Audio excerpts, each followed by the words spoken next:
en 72 une loi sur les producteurs agricoles qui reconnaît le caractère spécifique du secteur.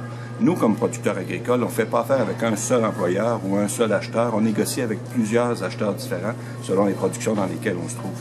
Donc, à l'image des artistes qui ont suivi notre exemple après et qui ont créé l'Union des artistes, parce que effectivement, les artistes, c'est la même chose. Ils travaillent à la fois pour plusieurs producteurs et ils négocient pas avec chacun.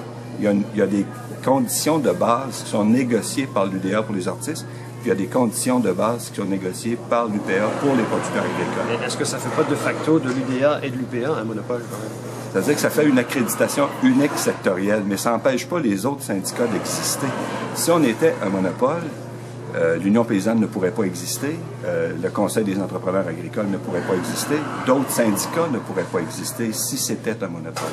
La loi permet aux producteurs agricoles d'avoir, pour les représenter, une accréditation unique. Et c'est ce qu'ils ont choisi en 1972.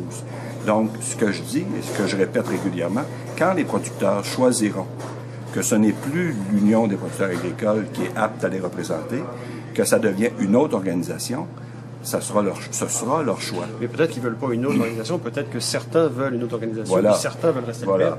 Alors peut-être que certains, on fonctionne dans notre société démocratique, on fait nos choix selon la majorité des producteurs et selon le choix de la majorité ou le désir de la majorité. Alors c'est sûr que ça ne sera jamais unanime.